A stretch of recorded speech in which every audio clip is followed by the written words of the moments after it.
মাওলানা মামুনুল হক এবং আমির হামজা, এই দুইটা নাম শুনলেই বলতো ফাইল উল্টিয়ে রাখ পরে। কি করেছি আমরা এত? জেলের ভেতরে আপনি যদি রাখবেন তো স্বাভাবিকভাবে রাখেন। ফাঁসির কন্ডেম ছেলে আমার রেখে দিয়েছে, আমার 11 ঘন্টা টাঙিয়ে রেখেছিলাম। এগুলো বাড়িতে বলে নাই, আমার বাবা গ্রাম্য মানুষ, কষ্ট পাবে, কাঁদবে, এই জন্য কিচ্ছু জানি না যে বিষয়ে পেছনে হাত বেঁধে তাও সে জিনিস দিয়ে বাঁধে যে ইনি তো ভুক্তভোগী। পেছনে ওনাদের সামনে বাঁধে, ওনারা তো বড় নেতা, আমাদের বেঁধেছিল পেছনে, সাথে হাত কেটে যায়, পায়ে দেয় ডান্ডা বেড়ি, চোখ কালো কাপড় দিয়ে বেঁধে মাজায় দড়ি দিয়ে টাঙিয়ে রেখেছিল 11 ঘন্টা। মনে হচ্ছে গরু টাঙিয়ে রেখেছে। আপনি কোন কারণে এটা করলেন? এটা যদি 1 দিন 2 দিন 5 দিন 10 দিন হতো, রিমান্ডের ওই 10 দিন মেনে নিতাম। মাটির নিচে নিয়ে গেলেন কোন কারণে? আয়না ঘর শুধু আপনারা নাম শোনেন, আমি তো নিজে পরীক্ষিত দেখেছি। এরপরও অনেকে সাফাই গাইছে, কি করেছে যে ওর পালিয়ে যাওয়া লাগলো, কি করেছে আপনি কেন আসেন, আপনাকে দেখাচ্ছি। যারা বলে যে কি করেছে, আমার মনে হয় তাদেরকে আয়না ঘরে 7 দিন রাখা দরকার। দেখ কি করেছে, কি করেছে এখনো টের পাও না। বাংলাদেশের ঐতিহ্যবাহী জেলা চুয়াডাঙ্গা সদর থানার অন্তর্গত আশরাফুল উলুম বালক বালিকা কওমি মাদ্রাসা গকুলখালী 16তম বাৎসরিক মহাবিশ্বের মহাবিশ্বয় আমাদের মালিকের মুখের পবিত্র বাণী কোরআনে কারিমের এই পবিত্র অনুষ্ঠানের সম্মানিত সভাপতি হাজিউল হারামাইন, অত্র মাদ্রাসার সম্মানিত সভাপতি আলহাজ মোহাম্মদ শরীফুল ইসলাম দামাত বারকাতুহুমুল আলিয়া, মাহফিলের প্রধান অতিথি শাইখুল মাশায়েখ, সদস্য সচিব জেলা বিএনপি চুয়াডাঙ্গা, বিশিষ্ট রাজনীতিবিদ মজলুম জননেতা জনাব মোহাম্মদ শরীফুজ্জামান শরীফ, হায়াতে তাজ্জেবা সিহাতে কুল্লিয়া কামনা করছি, বলেন আমিন। মঞ্চে বসা আছেন বাংলাদেশ জামাতে ইসলামী চুয়াডাঙ্গা জেলা শাখার শ্রদ্ধাভাজন আমির, বিশিষ্ট রাজনীতিবিদ অ্যাডভোকেট মোহাম্মদ রুহুল আমিন দামাত বারকাতুহুমুল আলিয়া। বসা আছে আমার শ্রদ্ধাভাজন পিতা জনাব রিয়াজউদ্দিন, নাম না জানা অন্যান্য ওলামা ইকরাম। এতক্ষণ পর্যন্ত যিনি আলোচনা করলেন আপনাদের এই জেলার সন্তান মাওলানা হোসাইন আহমেদ মাহফুজ, সম্মানিত পরিচালক, মঞ্চে বসা অত্র এলাকার সর্বজন শ্রদ্ধাভাজন ব্যক্তিবর্গ, সামনে বসা মুসলমান ভাইরা, পর্দার আড়ালে সম্মানিতা মা এবং বোনেরা, প্রাণ প্রিয় চুয়াডাঙ্গাবাসী, দল মত জাতি বর্ণ ধর্ম নির্বিশেষে কোরআনের এই অনুষ্ঠানে যারা ইবাদত মনে করে এসেছে, আপনারা স্বীকার করেন তো যে এটা ইবাদত? জবাব দেন। ইবাদত যেভাবে করা লাগে ঘন্টা খানিক ওইভাবে থাকে, কষ্ট হচ্ছে আমরা দেখতে পাচ্ছি। যে ইবাদতে কষ্ট বেশি হয় ওই ইবাদতে সওয়াব বেশি হয়। আজকের এই প্রচন্ড গরমে ঠাসাঠাসি করে জায়গা পাচ্ছে না, অনেকে বসতে দাঁড়িয়ে আছেন, আপনার ডবল সওয়াব হবে যদি কষ্ট স্বীকার করে ধৈর্য ধারণ করেন। আমি আহ্বান জানাবো আপনি 1 ঘন্টা একটু কষ্ট করে কোরআন শুনতে এসেছে যারা ইবাদত মনে করে, তারা বলছি আলহামদুলিল্লাহ। আল্লাহ পাক বলেন লাইন শাকারতুম লাযিদান্নাকুম ওয়া লাইন কাফারতুম ইন্না আযাবি লাশাদীদ। সূরা ইব্রাহিমের 9 নম্বর 7 নম্বর আয়াতে আল্লাহ জানিয়েছেন, যদি আমার নিয়ামতের শুকরিয়া আদায় করো লাযিদান্নাকুম, লামে তাকিদ নুনে সাকিলা, আল্লাহ পাক গ্যারান্টি দিচ্ছেন ওই নিয়ামত আমি তোমাদের জীবনে বৃদ্ধি করে দেব। যদি না শুকরিয়া করো, গুরুত্ব না দাও, দাম দিতে না চাও, নাফরমানি করো, নিয়ামতটা কেড়ে নেব এবং আযাবের ভেতরে ফেলে দেব। চুয়াডাঙ্গাবাসী আমি কিন্তু গতানুগতিক কথা বলি না, যা বলি ওখান থেকে বাস্তব শিক্ষা বের করার চেষ্টা চালাই। একটু খেয়াল করে শোনা লাগবে। এই ছেলে, কি সমস্যা কি? বললাম না যেভাবে আছেন কষ্ট করে। আরে আমি একটা ঘোষণা দিয়ে নেই, এই চুয়াডাঙ্গা, বিশেষ করে চুয়াডাঙ্গা, মেহেরপুর, কুষ্টিয়া আর এই ঝিনাইদহ, 4-5টা জেলায় আপনাদের যিনি গরু ঠাকুর ছিল ঢুকতে দিত না। ঠাকুর তো পালিয়েছে।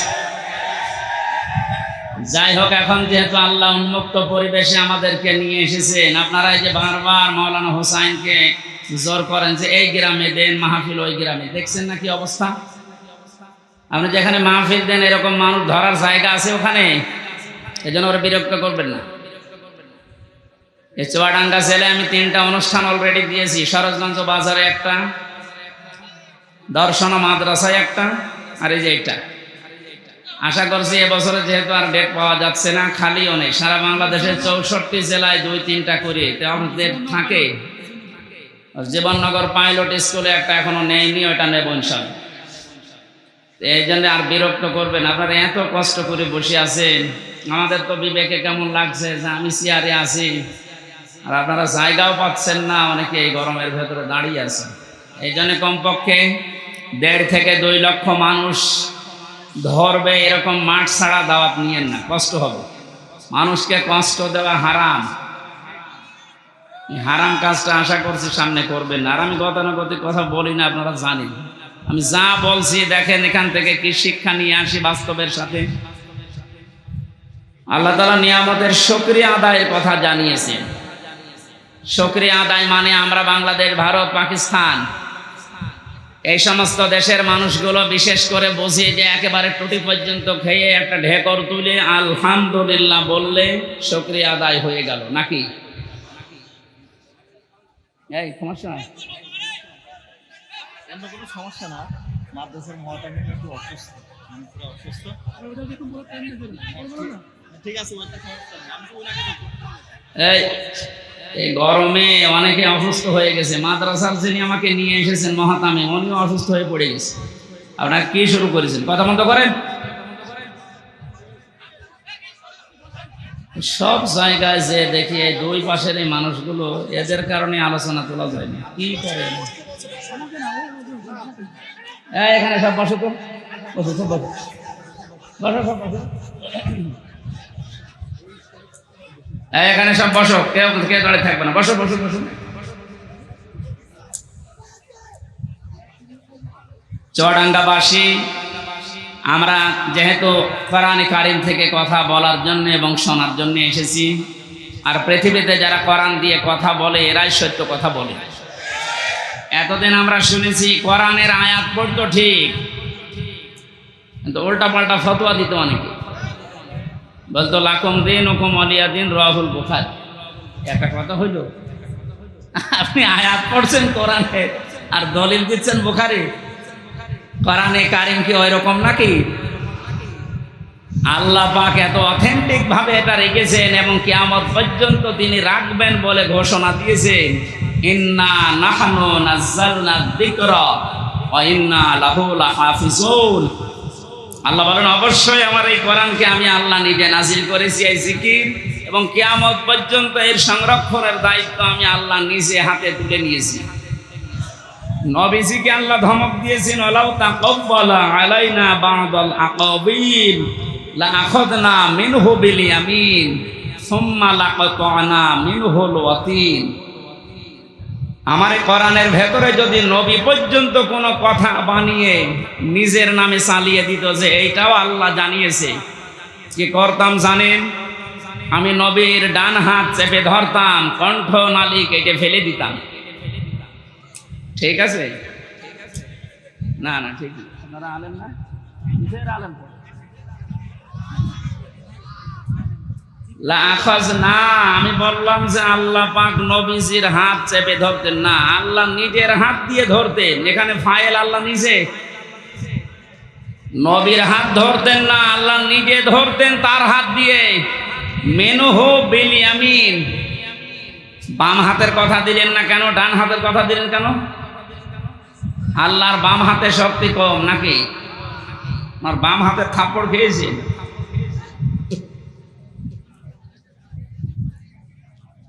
এখানে আল্লাহ যে বিষয়টা দিয়ে বোঝে ভালো, আমরা সেই বিষয়ের উদাহরণ কোরআনে সেট করা, ওই সমস্ত বিষয়গুলো বোঝাতে।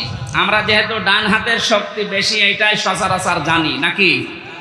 আল্লাহ মিনহু বিশিমাল না দিয়ে মিনহু বিল ইয়ামিন দিয়েছেন, এবং নবীর হাত ধরতাম বলেননি, আমি নিজের হাত দিয়ে নবীকে ধরতাম, তার মানে শক্ত করি। দেখেছেন কত কঠিন কথা দিলেন, যে আমি নিজে আমার কুদরতের হাত, যেটা পাওয়ার, এই শক্তিশালী হাত দিয়ে নবীকে চেপে ধরতাম। যে বিষয় দিয়ে কথা বলে, আমার কোরআনের ভেতরে যদি বানিয়ে কথা বলতো যে এটাও আল্লাহ জানিয়েছে, ওনার জহব্বা কেটে ফেলে দিতাম। যে নবীকে জীবনে কোনোদিন নাম ধরে ডাকলেন না, অসম্মান হবে, তার সম্মান নষ্ট হবে। এই কারণে নাম যেখানেই ধরেছেন রেসালাতের ঘোষণা দিয়েছেন, মুহাম্মাদুর রাসূলুল্লাহ। এইরকম পাওয়ারফুল সম্মানিত মানুষকে যদি বলে আপনার জহব্বা কেটে ফেলতাম, তাহলে যারা লাকুম দীনুকুম ওয়ালিয়া দিন বলে রাহুল বুখারী চালিয়ে দিচ্ছে, এদের কি কেটে ফেলা দরকার বলেন তো? আপনি কি কথা বোঝেন না আন্দাজে হাসতেছেন? এই জন্য অথেন্টিক কিতাব এটা পৃথিবীতে।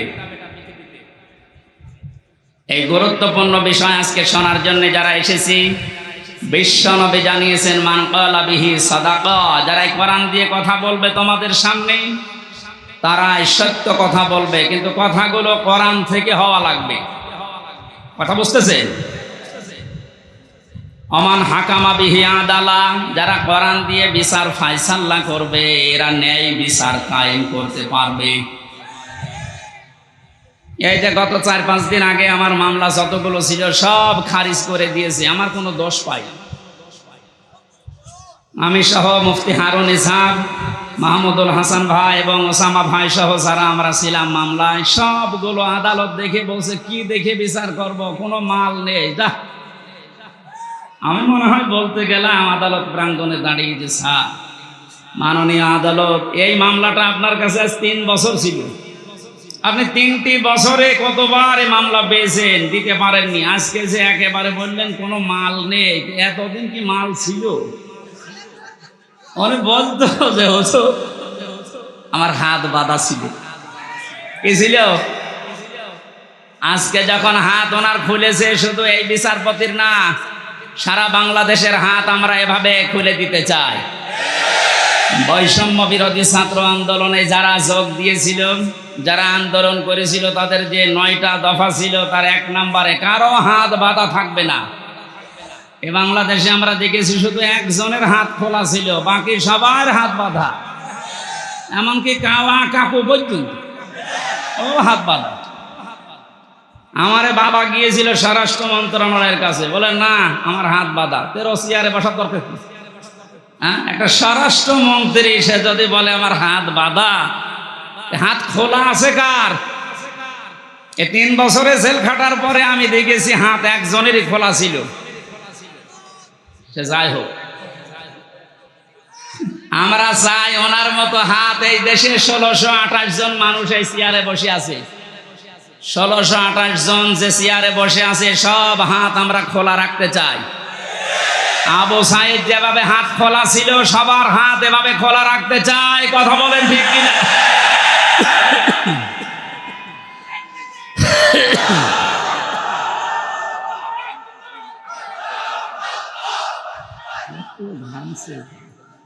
গরমে হয় না, যে মাহফিলগুলো শীতের সময় দেওয়া হয়, এতরে আসলে ঘেমে শোধ চলছে। চুয়াডাঙ্গাবাসী, এটা রেকর্ড হচ্ছে, কালকে সারা বাংলাদেশের সব আনাচে কানাচে ছড়িয়ে যাবে। আমি উদ্দেশ্য করছি এখানে 18 কোটি মানুষ আমার সামনে, সবাইকে জানাচ্ছি হাত যেমন খুলে গেছে, কিয়ামতের আগে যেন এই দেশে আর কারো হাত বাঁধা না থাকে। আগামীতে যারা আসবে তারা যেন এভাবে হাত খুলে রাখে, যেন আমরা ন্যায় বিচার করতে পারি।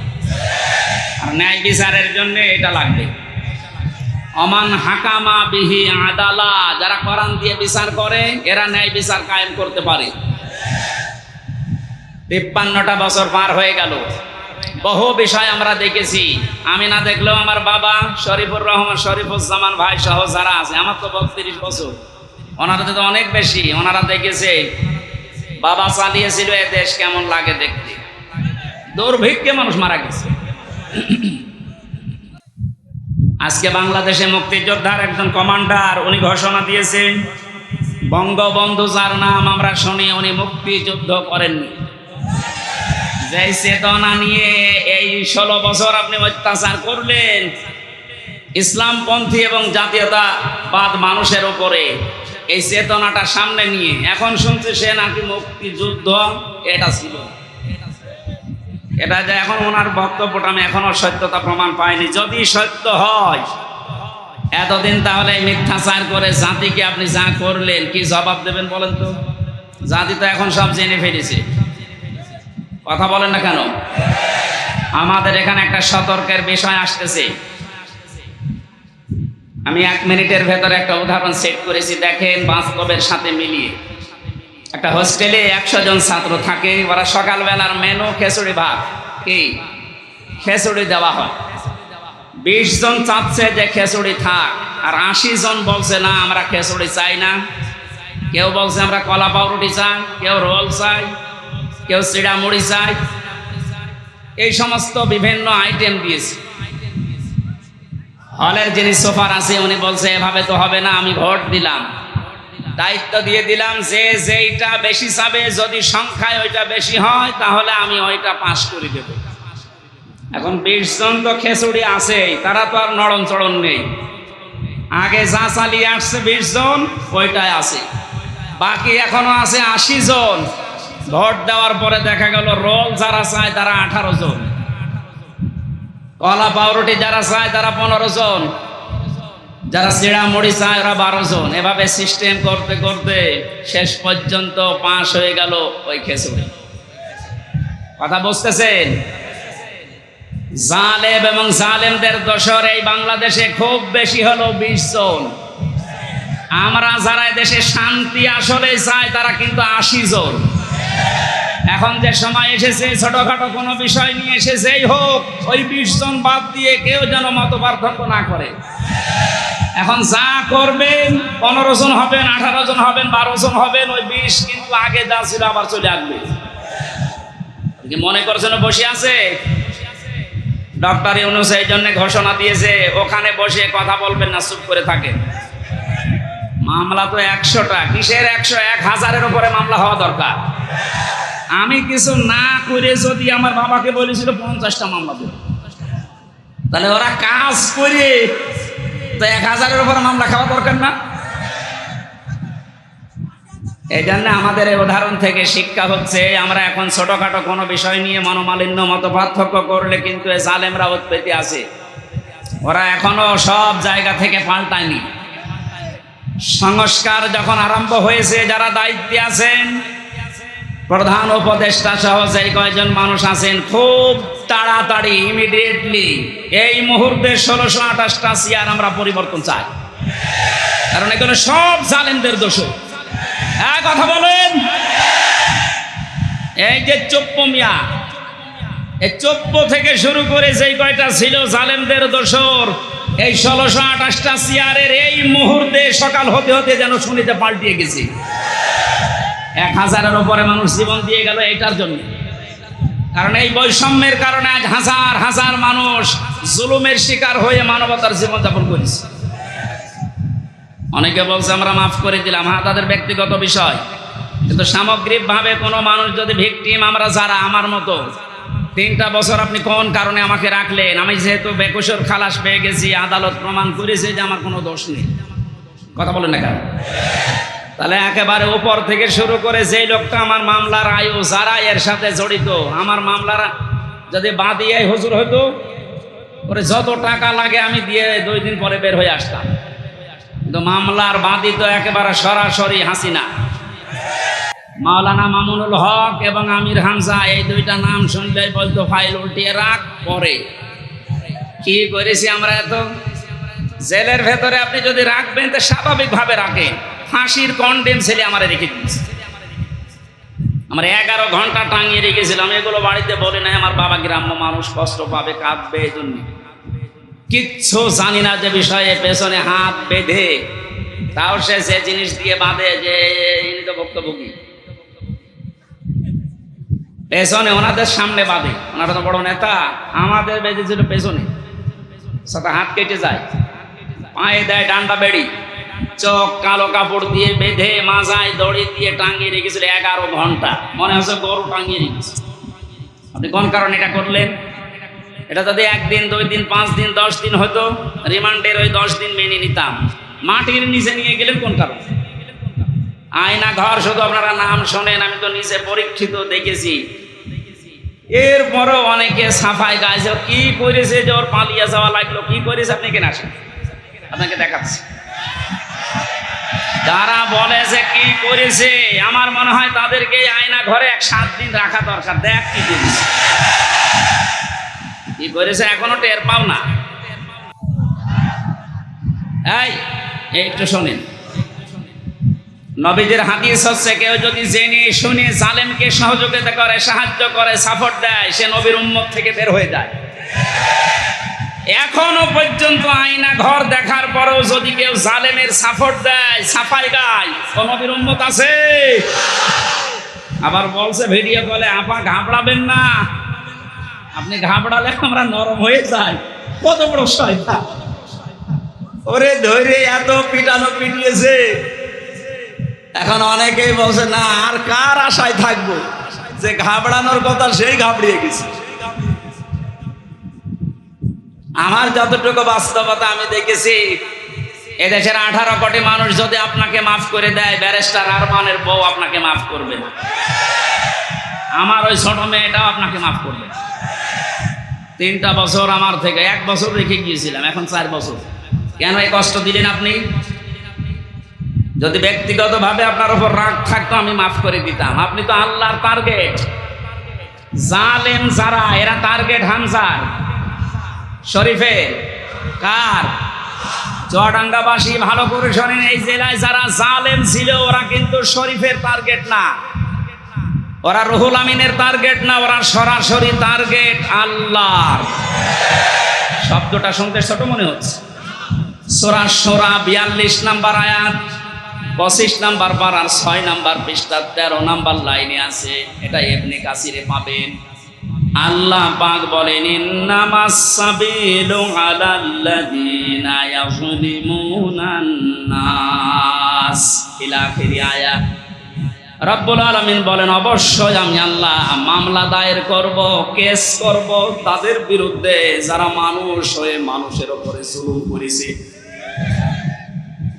জুলুমের সীমা ছাড়িয়ে গেলে, দেওয়ালে যদি একেবারে পিঠ থেকে যায়, তখন মানুষ আর সহ্য করতে না পেরে কাজ করে। যেটার বাস্তবতা আমার কুষ্টিয়ায় হানিফের বাড়ি ভাঙা দেখে আমি দেখেছি। একটা মানুষের উপরে কত বড় রাগ হলে বাড়ি পর্যন্ত খুলে নিয়ে চলে যাচ্ছে। আর একজনকে দেখলাম ঝিনাইদহে উলঙ্গ করে পিটিয়ে মেরে টাঙিয়ে রেখেছে। থাক,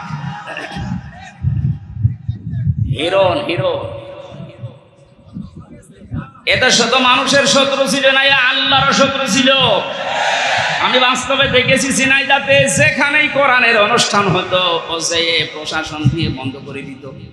আল্লাহ এমন শাস্তি দিয়েছে, পৃথিবীর ইতিহাস হয়ে আছে হিরোন।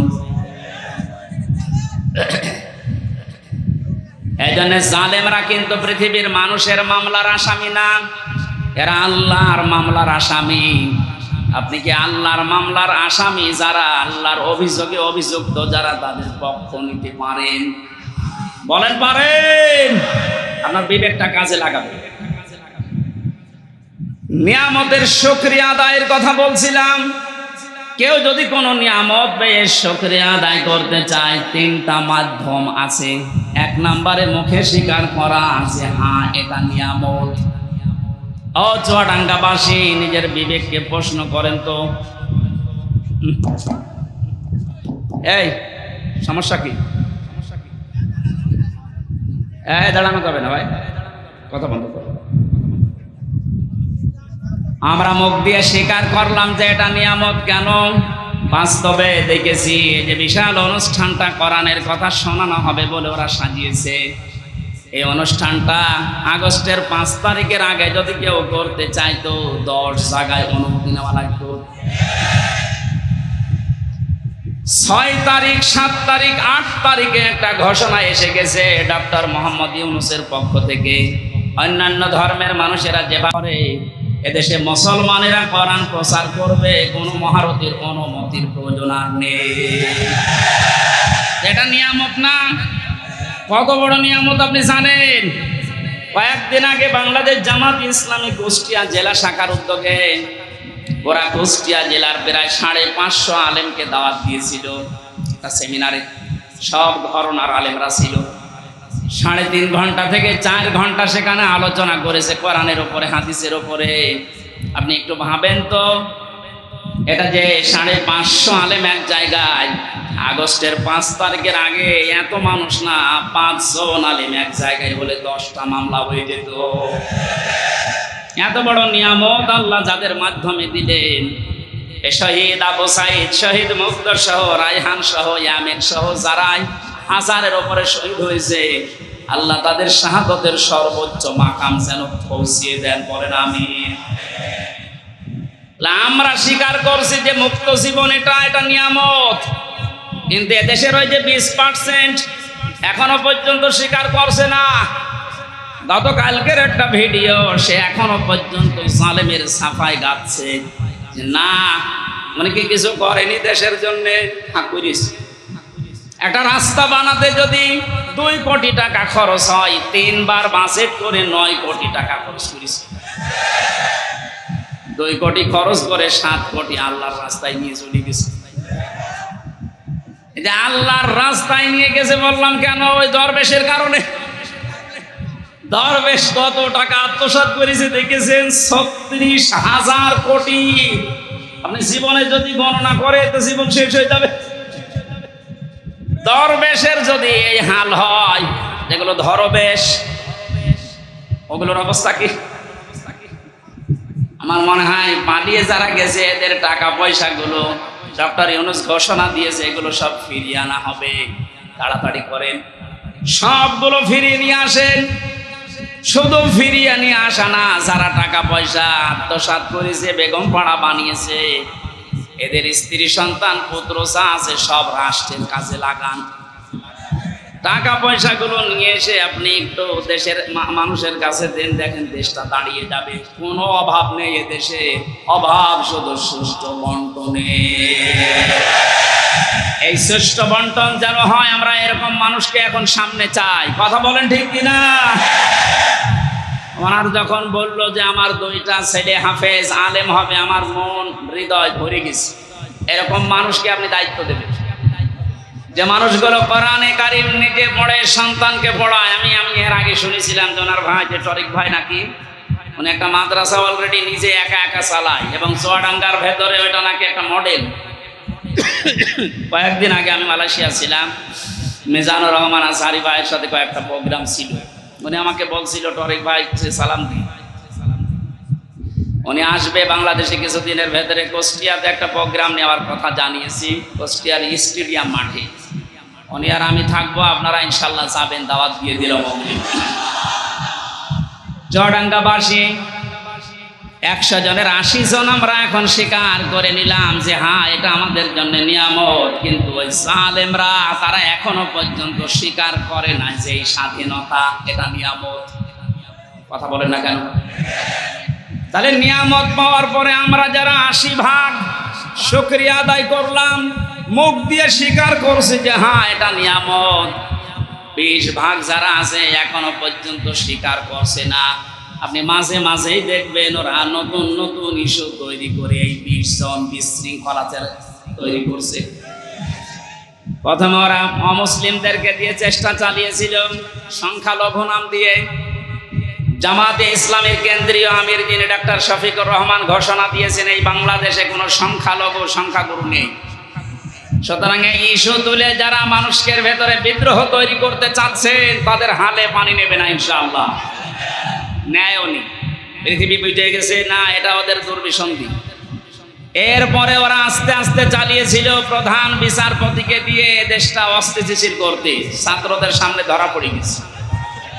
এরপরও যখন পারে নাই, চেষ্টা চালিয়েছে আনসার দিয়ে। কিসের আনসার? 42,000 আনসার নিয়োগ হয়েছে এই দেশে, এই 9 সাল থেকে শুরু করে 24 সাল পর্যন্ত।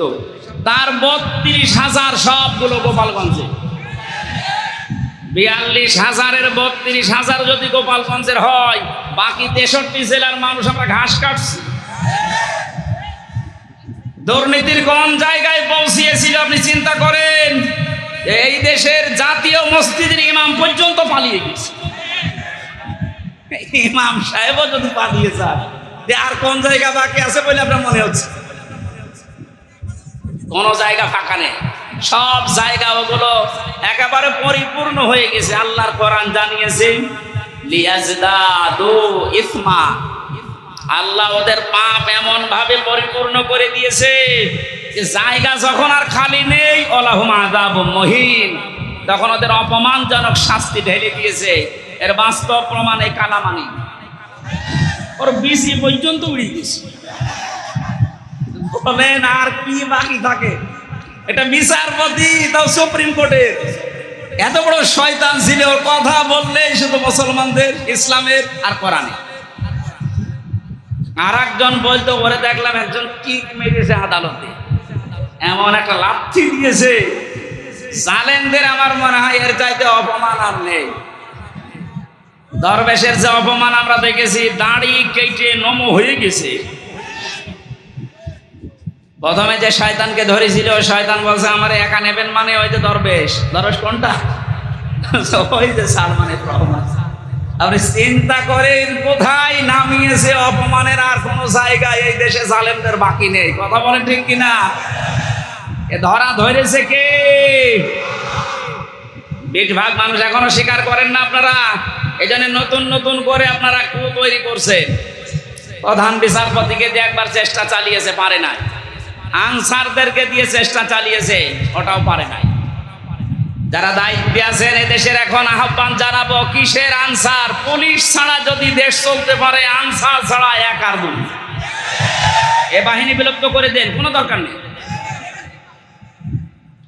আনসার নাম নিস, আনসার মানে সাহায্যকারী। কিসের সাহায্য করেন আপনি? যেই কয়টা ধরা পড়েছে সবগুলো বলছে আমাদেরকে মাঠে নামিয়েছে এই সাহায্য করা।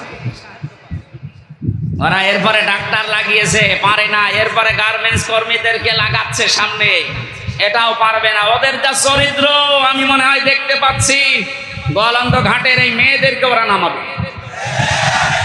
আর কি বলবো বলো?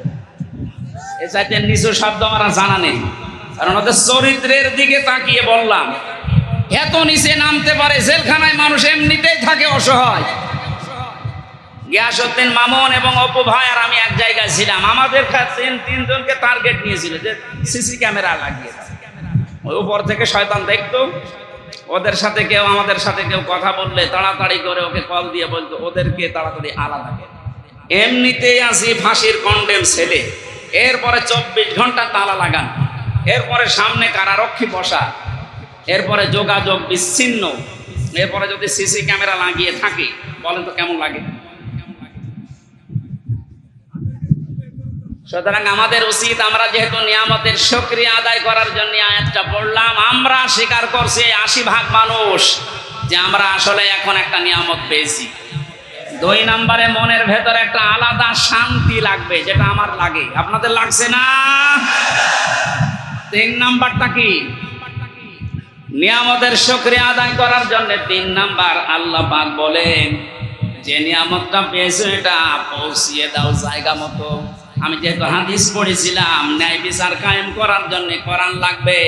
এই জন্য এই নিয়ামতকে সর্বোচ্চ জায়গায় নেওয়ার জন্য কোরআনের বিধান রাষ্ট্রীয়ভাবে কায়েম করা লাগবে। বাবার কথা বলছিলাম, উনি চালিয়েছে, স্বামীও চালিয়েছে দেশ, বউও চালিয়েছে, চাচা চালিয়েছিল জোর করে, প্রত্যেকেই তো চালিয়েছে দেখলাম। ও বাংলার মুসলমানেরা, এখন শুধু দেখতে বাকি আছে আল্লাহর এই কালাম দিয়ে দেশটা চললে কেমন দেখা যায়। এটা দিয়ে বাংলার সংসদ চলুক, কারা চান দেখে? লিল্লাহি তাকবীর।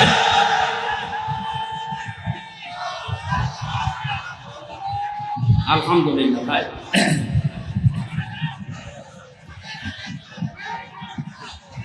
ঠিক আছে। নিয়ামতের শুকরিয়ার যে তিনটা শর্ত পেলাম, মুখে স্বীকার করা, অন্তরে আনন্দ পাওয়া, আর নিয়ামতকে তার সর্বোচ্চ জায়গায় পৌঁছিয়ে দেওয়া। এটা পৌঁছাতে আল্লাহর কালামের বিকল্প নেই। এই জন্য ন্যায় বিচার যদি আমরা এখন দেখতে চাই, বিচার ব্যবস্থা লাগবে কিসের? আরো জোরে বলেন। আমান আমিলা বিহি উজিরা। যারা গ্রামার বসেন, কোন মানুষ যদি আমল করে কোরআন কেন্দ্রিক, আল্লাহ পাক নিজে তাকে এই আমলের জন্য পুরস্কার হাতে করে দেবেন। আমান দাআ ইলাইহি হাদা। কোন মানুষ যদি কোরআনের দিকে ডাকে, আল্লাহ নিজে তাকে হেদায়েতের উপরে রাখে। ফাকাদ হুদিয়া ইলা সিরাতিল মুস্তাকিম। রব্বুল আলামিন বলেন, তুমি যদি কোরআনের ডাকে সাড়া দিতে পারো, সবকিছু ফেলে দিয়ে আল্লাহ তোমাকেও জান্নাতের পথ সিরাতে মুস্তাকিম নসিব করে দেবে। বলেন আমিন। দরুদ আর সালাম পাঠ করার মাধ্যমে আজকের তেলাওয়াতকৃত আয়াত সূরা হিজর 43-44 দুইটা আয়াত পড়েছি আমি এক আয়াত বা হাফ আয়াত পড়ি তাফসীর মাহফিল। আজকে দুইটা পড়েছি, একটু বেশি সময় কথা বলবো, থাকবেন তো নাকি? আমরা কোরআন থেকে কথা শোনার জন্য এবার প্রবেশ করছি। জবান খুলে সব বাদ দিয়ে পড়ে না। আউযু বিল্লাহি মিনাশ শাইতানির রাজিম। বিসমিল্লাহির রহমানির রহিম।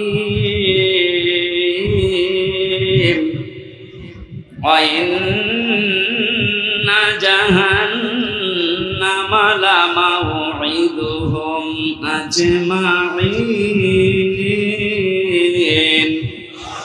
লাহা সাবআতু আবওয়াব লিকুল্লি বাবিন মিনহুম জুজউম মাকসুম।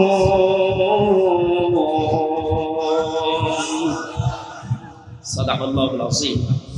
সূরা হিজর কোন সূরা? 99টা আয়াত আছে। আসলে প্রচন্ড গরমে তো এত ফ্যান চলছে, এরপরও আমার কষ্ট হচ্ছে, আর আপনারা এত গরমে বসে আছে। শেষ করে দেব নাকি? যাক, কিছু মানুষ চলে যাক, একটু ফাঁকা হোক। যাক, কিছু মানুষ চলে যান, কিছু চলে যান, রাস্তায় শুনতে শুনতে যান। ভাই, ওই যে শরীফ ভাই চলে গেল, ওনার মধ্যে চলে যান। যান যান যান, কিছু মানুষ চলে যান, আমরা একটু আরামে কথা বলি। যান। সুবহানাল্লাহ, আলহামদুলিল্লাহ, লা ইলাহা ইল্লাল্লাহ। সুবহানাল্লাহ, আলহামদুলিল্লাহ, লা ইলাহা ইল্লাল্লাহ। লা ইলাহা ইল্লাল্লাহ মুহাম্মাদুর রাসূলুল্লাহ। আমার ভাইরা, সূরা হিজরের শেষ নাম্বার আয়াতে আল্লাহ আমাদেরকে জানিয়েছেন, ওয়া'বুদ রাব্বাকা হাত্তা ইয়াতিয়াকাল ইয়াকিন। হে নবী, আপনি আপনার রবের ইবাদত করেন ওই দিন পর্যন্ত যতক্ষণ আপনার কাছে ইয়াকিন না আসে। এখানে ইয়াকিন শাব্দিক অর্থ হচ্ছে মউত। তাফসীরে মুফাসসির লিখেছেন ফি জিলালিল কোরআনে, ইয়াকিন মানে এখানে আল্লাহ মউতকে ইন্ডিকেট করেছেন। সুতরাং আমাদের ইবাদত করা লাগবে 2 দিন, 5 দিন, 10 দিন না, একেবারে মরণ পর্যন্ত। কথা বলেন ঠিক কিনা? এখন ইবাদত পৃথিবীতে যে যেই ধাঁচে করছেন, তার জন্য আল্লাহ জান্নাতের নিয়ামতগুলো ওইভাবেই সাজাবেন। আমরা জানি জান্নাত 8টা। জান্নাত কয়টা? জান্নাত মূলত একটা, এর স্তরগুলো আল্লাহ সাজিয়েছেন 8টা। আমরা প্রচারিত জানি, কিন্তু কোরআনে কারিমে আল্লাহ জান্নাতের স্তর সাজিয়েছেন 100টার উপরে। দুনিয়াতে যে যা ধরনের ইবাদত করবে, কাজ করবে, আমল করবে, কিয়ামতের ময়দানে আল্লাহ তাকে ওই ধরনের জান্নাতে প্রবেশ করাবে। সিস্টেম অপর পৃষ্ঠায় দেখুন, যেই মানুষটা দুনিয়াতে যে ধরনের অপরাধ করবে, গুনাহ করবে, পাপ করবে, আল্লাহ পাক কিয়ামতের ময়দানে তাকে ওই ধরনের জাহান্নামের দরজা দিয়ে প্রবেশ করিয়ে শাস্তি দেবে। জাহান্নামের বর্ণনা কোরআনে কারিমে আয়াত অনুযায়ী আল্লাহ বলেন লাহা সাবাতু আব। এর আগে যেহেতু জাহান্নামের আলোচনা চলছিল, এই জন্য দ্বারা আল্লাহ জাহান্নামকে ইঙ্গিত দিয়েছেন। জাহান্নাম আল্লাহর কাছে একটা, এর দরজা স্তর যাই বলেন 7টা। লিকুল্লি বাবিম মিনহুম জুজুম মাকসুম, প্রত্যেকের জন্য আলাদা আলাদা দরজা আছে। দুনিয়াতে যে যেই ধরনের অপরাধ করবে আল্লাহ পাক তাকে ওই দরজা দিয়ে ওই জাহান্নামে প্রবেশ করাবে। বলেন নাউজুবিল্লাহ। তাহলে আয়াত থেকে আমাদের শিক্ষা এই, আমরা এখন কোন ধরনের আমলে, কোন ধরনের গুনার কাছে আছি, যার কারণে আল্লাহ এমন দরজা বানিয়েছেন যে আমি ও দরজার উপযুক্ত হয়ে গেলাম কিনা। এই জন্য আজকের এই তাফসীর মাহফিলে আমাদের আশা, আল্লাহ রাব্বুল আলামিন যে জাহান্নাম বানিয়েছেন এটা বিশেষ্য। এ পদটা কোরআনে কারিমে নামটা 59 বার আল্লাহ ব্যবহার করেছেন।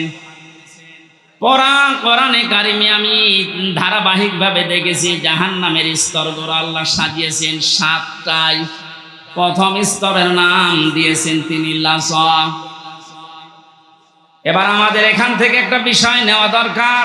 লাযা নামে যে দরজা আল্লাহ বানিয়েছেন, এর কাজ কি, এটা কেমন, এর ভয়াবহতা কি, এখানে গেলে আল্লাহ কি কি ধরনের শাস্তি দেবেন, কোন কোন কারণে।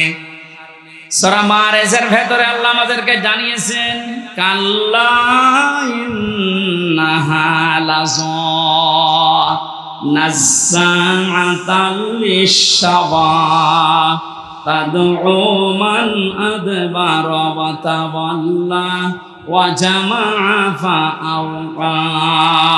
বলেন আল্লাহু আকবার। জাহান্নামের যত দরজার বর্ণনা পেয়েছি আমি কোরআনে, তার 1 নম্বরে লাযা। এটা এত ভয়ঙ্কর, এত কঠিন।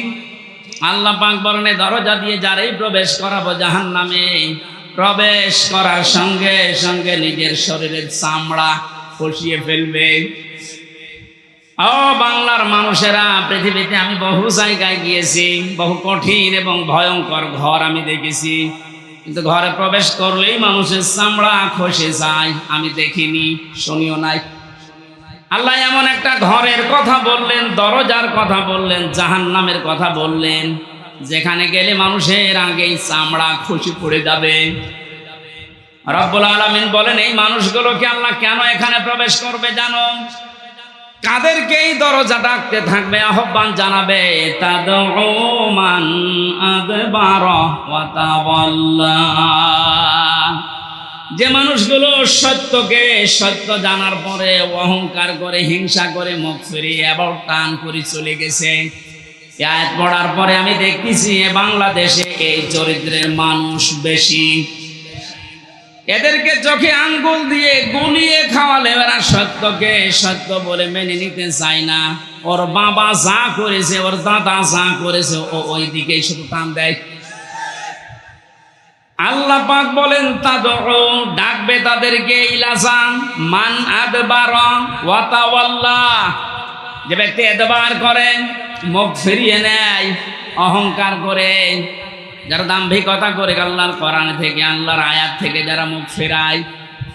কোরআনে কারিমে আয়াতের ব্যাখ্যায় আমি আরেকটা আয়াত পেয়েছি, ইন্নাল্লাযীনা কাযযাবু বিআয়াতিনা ওয়াস্তাকবারু আনহা লা তুফাত্তাহু লাহুম আবওয়াবুস সামা ওয়ালা ইয়াদখুলুনাল জান্নাহ ইলা আখির আয়াত। সূরা আরাফের 41-40 নম্বর আয়াতে আল্লাহ জানিয়েছেন নিশ্চয় যারা আমার আয়াতকে মিথ্যা মনে করে, মিথ্যা প্রতিপন্ন করে এবং কথা শোনার পরে যারা মুখ ফিরিয়ে অহংকার করে চলে যায় আমার কোরআনের সাথে, এই মানুষগুলোর প্রথম শাস্তি হচ্ছে লা তুফাত্তাহু লাহুম আবওয়াবুস সামা, এদের জন্য আকাশের কোনো দরজা খোলা হচ্ছে না, হবে না। বাংলার মুসলমানেরা, মুসলমান নাম নিয়ে যারা কোরআনের কথা শোনার পরে যারা মিথ্যা মনে করে যে না এগুলো মনে হয় আল্লাহ দেয়নি, হামজা বানিয়ে বলতে পারে, আবার শোনার পরে যারা অ্যাবাউট টান করে মুখ ফিরে অহংকার করে চলে যান, তাদের জন্য কিন্তু আকাশের সব দরজা বন্ধ। প্রশ্ন আসতে পারে দরজা খোলা বন্ধ এ আমার কি দরকার? না, আজরাইল যখন মানুষের জান কবজ করবে সঙ্গে সঙ্গে ওইটা নিয়ে কিন্তু আকাশে উঠবে। কোথায়? আল্লাহ এক বচন যদি দিতেন যে বাপ, তাহলে একটা দরজা বন্ধ থাকতো। আল্লাহ আবওয়াব দিয়েছেন বহু বচন। কোরআনের কথা শোনার পরে যারা অহংকার করে চলে যাবেন, মরণের পরে আপনার একটা দরজাও আপনি খোলা পাবেন না, সব দরজা আপনার জন্য বন্ধ। তো ফাত্তাহু এটা মজারে বর্তমান ভবিষ্যৎ, প্রেজেন্ট ফিউচার। সুতরাং এখন যারা আল্লাহর আয়াতের সাথে এই আচরণ করছেন তাদের আমল আকাশে ওটা বন্ধ হয়ে গেছে, কোনো দরজা খোলা নেই। মরণের পরে আপনার এই রূহকে আল্লাহ উপরে তুলতে দেবে না, সব দরজা বন্ধ করে দেবে। বিবেক থাকলে ভাবেন তো কত কঠিন বিষয় এটা। দুনিয়ায় এতটুকু বিপদে আজ হাজারো মানুষ নিজের দলের বিপক্ষে কথা বলতেছে, আর কিয়ামতের এই কঠিন ময়দানে সব দরজা আপনার জন্য আল্লাহ বন্ধ ঘোষণা দিয়ে দিল। ওয়ালা ইয়াদখুলুনাল জান্নাহ, এরা কোনোদিন জান্নাতে যাচ্ছে না, যাবেও না। আল্লাহ একটা উদাহরণ সেট করেছেন, হাত্তা ইয়ালিজাল জামালু ফি সাম্মিল খিয়াত, যতদিন পর্যন্ত সূচের ছিদ্র দিয়ে উট প্রবেশ করে যেতে না পারে। চুয়াডাঙ্গাবাসী কোনোদিন কল্পনাও আসে এটা যে সূচের ছিদ্র দিয়ে উট যেতে পারে? কথা বলে না কেন? এটা যেমন অসম্ভব, আল্লাহর কোরআনের কথা শোনার পরে বিশ্বাস হতে চায় না, অহংকার করে চলে যাচ্ছেন, আপনার জন্য জান্নাতে যাওয়া ওই রকম অসম্ভব। ওয়াকাযালিকা নাজিজিল মুজরিমিন, আল্লাহ বলেন পাপিষ্ঠদেরকে এইভাবে আমি শাস্তি লাগাবো। শাস্তির ধরন দিয়েছেন এখানে, লাহুম মিন জাহান্নামা মিহাদু ওয়া মিন ফাওকিহিম গাওয়াশ ওয়াকাযালিকা নাজিজিজ যালিমিন। এই চরিত্রের মানুষকে শুধু কবরে রাখতে দেরি, আল্লাহ জাহান্নামের চাদর উপরে বিছিয়ে দেবেন। আজ আমরা দেখি এই মানুষগুলো মারা গেলে এদের কবরে ফুল দেওয়া হয়, এদের কবরকে পাকা করা হয়, টাইলস লাগানো হয়, মোজাইক পাথর দেওয়া হয়। কথা বলেন না কেন? আল্লাহ পাক বলেন এই আয়াতের সাথে যাদের জীবন চরিত্রের মিল আছে, উপরে যদি ফুলের পাহাড় তৈরি করে দাও, নিচে আগুন লাগিয়ে দেব। এখনো হুঁশ আসে না আপনার? সারাটা জীবন কোরআনে কারিমের বিপক্ষে অবস্থান নিয়েছে, কোরআনের কথা শুনলে যারা অনুমতি দিতে চায় না, বাধা দিয়েছে। আমি নাম ধরে বলছি, এই টোটন মিয়া। আজকের যে দ্বিতীয় মেহমান মাওলানা হোসাইন, ওর বাড়ি আলমডাঙ্গাতে। আমি জেলখানা থেকে বের হওয়ার পরেই এই 6 মাস আগেও একটা মাহফিল নিয়েছিল আমার, ওনার কাছে অনুমতি নিতে গেছে, ধমক দিয়ে বলছে কোরআন শোনা দরকার কি, গান শুনতে পারো না? কোরআনের ব্যাপারে এই কথাও যেই দিন বলেছে সেই দিন থেকেই ও বেঈমান। ও যদি মারা যায় ওর জানাজা জায়েজ নেই, ওরে কবরে দেওয়া জায়েজ নেই, ওরে পুড়িয়ে ফেলা লাগবে। কারণ ও তো এমনিতেও জাহান্নামে যাবে, অমনিতেও জাহান্নামে যাবে। এটা আমি বানালাম। হ্যাঁ, সূরা আরাফ 8 নাম্বার 9 নাম্বার পারায়, 8 নাম্বার পারায় 8 পারায় আছে, 14 নাম্বার পৃষ্ঠার 7 নাম্বার লাইনে 40 নাম্বার আয়াত। এটা যত তাফসীর আছে বাংলাদেশে আপনি খোলেন, একটাই কথা লেখা আছে, কোরআনের কথা শোনার পরে যাদের বিশ্বাস হয় না, অত অনুমতি দিতে পারতো যে ঠিক আছে কোরআন থেকে কথা বলবে, অসুবিধা নেই। একটা হিন্দুর কাছে গেলে পর্যন্ত সে একটু না একটু বিবেচনা করে, আর কিসের মুসলমান দাবি করে, ও সরাসরি ঘোষণায় দিয়ে দিয়েছে কিসের কোরআন, গান শুনতে পারো না।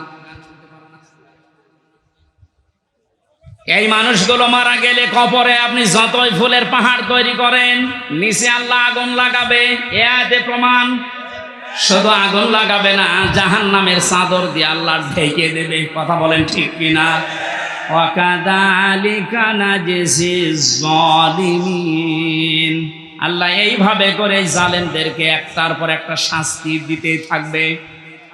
আল্লাহ যদি শুধুমাত্র যে শাস্তি দিয়ে শেষ এতটুকু বলতেন, আমি আয়াতটা পড়তাম না। জালেম মারা যাওয়ার পর থেকে শুরু, কতদিন পর্যন্ত ওর কবরে হাসরে জাহান্নামে শাস্তি হতে থাকবে আল্লাহ বাদে কেউ জানে না।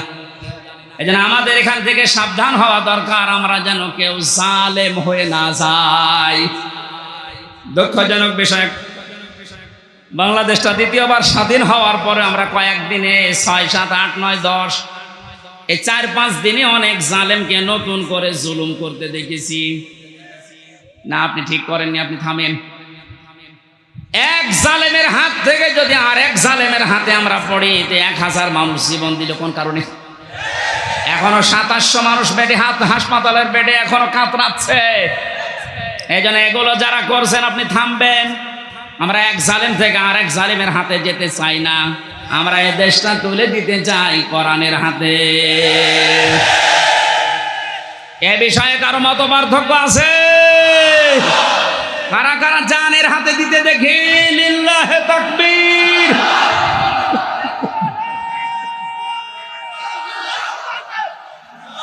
নারায়ে তাকবীর। ইসলামের শত্রুরা হুঁশিয়ার, সাবধান।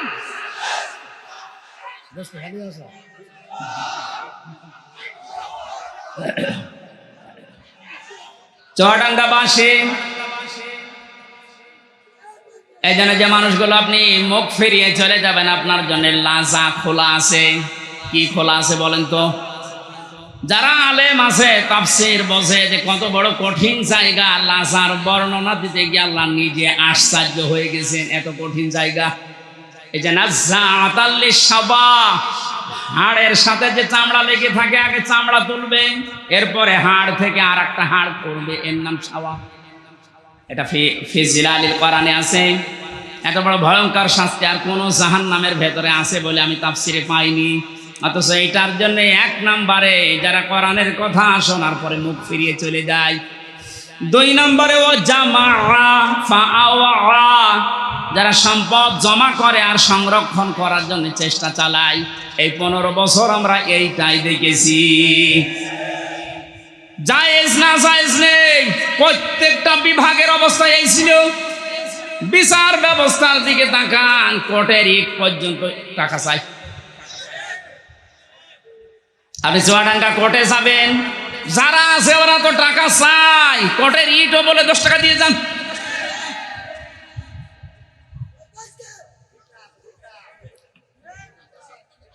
আমি প্রথম যখন গ্রেপ্তার হয়েছিলাম সেই 11 সালে, আমরা যখন থানা থেকে ছেড়ে দিল, ওখানে যে দাঁড়িয়ে আছে গেটে, বলছে টাকা দেন। টাকা কোথায় পাবো? না, ওই যে আপনাকে দেখতে এসেছিল, ওরা টাকা দিয়েছে, আমি জানি। শেষে 10 টাকা দিলাম, তাও খুশি। এই যে সম্পদ জমা করার জন্য আপনি ডান হাত বাম হাত দেখেন না, বাবা শাহজালাল সব হালাল। মসজিদের টাকা পর্যন্ত যারা আত্মসাৎ করে, মসজিদের দায়িত্ব নেওয়ার জন্য অনেককে দেখা যায় পিড়াপিড়ি করছে, জোর জবরদস্তি করে। আরে মসজিদের দায়িত্ব নিয়ে কোনো মানুষ টাকা মেরে খাবে এ ভাবা যায়? অথচ বাংলাদেশে এরকম মসজিদ নেই। মসজিদের ক্যাশিয়ার কয়েক বছর পরে দেখা যাচ্ছে ধনী হয়ে যাচ্ছে, টাকা মনে হয় ফেরেশতারা দিয়ে যায়। আজ হাজারো মানুষকে আমরা দেখতে পেয়েছি টাকা পয়সা জমা করার জন্য কত লাইন তারা খুলেছিল। নিজে হয়তো সরাসরি যেত না, এমন এমন আজরাইল জিবরাইল মিকাইল সেট করে রেখেছে, বিভিন্ন হাত দিয়ে শুধু টাকা আসতে আসে। শুধু টাকা আসলে তো হয় না, এগুলো জমা করার জন্য তারা চেষ্টা চালিয়েছে। আল্লাহ পাক বলেন এই দুইটা অপরাধ যারা দুনিয়ায় করবে, সম্পদ যারা জমা করে আর সংরক্ষণ করার জন্য চেষ্টা চালায়, এদেরকে আমি আল্লাহ লাজায় প্রবেশ করাবো। বলেন নাউজুবিল্লাহ। এই যে সম্পদ শব্দটা এই আয়াতের ভেতরে আছে, ওয়া জামা, এই শব্দটার ব্যাখ্যা করতে গিয়ে আমি তাফসিরে দেখেছি জামার ভেতরে 4টা বিষয় লুকিয়ে আছে। কয়টা? 1 নম্বরে টাকা পয়সা যারা জমা করে, শুধু জমা করে, এর হক আদায় করে না। পৃথিবীর কোন জিনিস আপনি এক জায়গায় রাখবেন, দেখবেন নষ্ট হয়ে যাবে, ওটার গুণগত মান ঠিক থাকবে না। যেমন পানি যদি কেউ এক জায়গায় রেখে দেয়, পচন ধরে, পোকামাকড় তৈরি হয়, দুর্গন্ধ হয়। কথা বলছেন না কেন? লোহা লক্কড় যদি আপনি ঘিরে দেন, জং ধরবে, ধার নষ্ট হয়ে যাবে, অকেজ হয়ে যাবে। যত ব্যবহার করবেন তত ওর ধার ভালো থাকবে, ওর কার্যকারী ক্ষমতা ঠিক থাকবে। পানি যত ছেড়ে দেবেন তত স্বচ্ছ নির্মল পানি আসতে থাকবে। কথা বলেন ঠিক কিনা? পৃথিবীর কোনো জিনিস আপনি এক জায়গায় রাখলে ও ঠিক থাকবে না, এইটাই ফাইনাল। এই যে যারা এলেম শিখেছে, আলেমরা যদি এলেম বন্টন না করে শুধু জমা করে রাখো, জানা এলেম ভুলে যাবে। যত বর্ণনা করবে, যত জানাবে, না জানা এলেম আল্লাহ তারে দান করবে। সম্পদ আদি যারা টাকা পয়সা শুধু জমা করেন, এর হক আদায় করেন না, যাকাত, সাদগা, এককালীন দানের মাধ্যমে, তাদের ওইগুলো আপনি মনে করছেন যে হ্যাঁ টাকা জমা হচ্ছে, এর আবার ক্ষতি কিনা, ওর দ্বারা শত্রু পয়দা হবে। আপনি হক আদায় করেননি। যাদের যাকাত দেওয়ার দরকার ছিল তারা দেননি। ওই মানুষগুলো যাকাত না পেয়ে অভাবে পড়বে, শেষ পর্যন্ত আপনার জমানো সম্পদে হামলা দেবে। ওই সম্পদ তখন আপনার জীবনের কাল হয়ে দাঁড়াবে, আপনার জীবন নাশের কারণ হবে। কথা বলেন ঠিক কিনা? এখান থেকে কি পেলেন আপনি এই জামার ব্যাখ্যায়? পৃথিবীর কোন জিনিস যেহেতু এক জায়গায় রাখলে ঠিক থাকে না, ক্ষমতাও এক জায়গায় রাখলে ঠিক থাকে না, গরম হয়। 15 বছরে এত গরম হয়েছিল যা সহ্য করতে পারিনি। এই জন্য আমরাও চাই দেশে যেন কারো হাতে ক্ষমতার জমা না থাকে। এই কথা বলছেন, কারো হাতে যেন জমা না থাকে, ওটা ছেড়ে দেন, চলতে থাকবে। এক জায়গায় হলেই যার কাছে যাবে ও আবার গরম হবে। ও গরম হলে এখন যে জালেম বিদায় নিয়েছে, এর চাইতেও মারাত্মক হবে।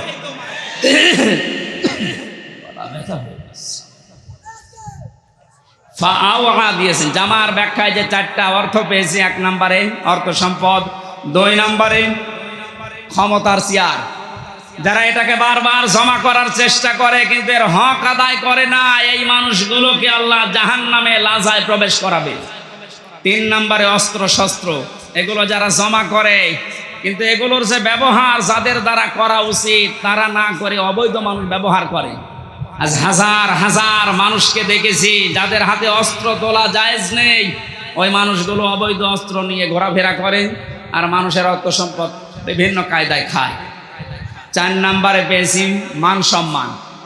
মান সম্মান আপনি জমা করতেই থাকবেন, জমা করতেই থাকবেন। এর যে একটা হক আছে এই সম্মান রক্ষা করার, ওই পর্যন্ত আপনি নিয়ে যেতে পারেন না।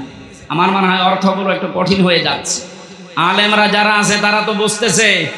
এই জামার ব্যাখ্যায় ইবনে কাসিরের ভেতরে 4টা অর্থ আছে।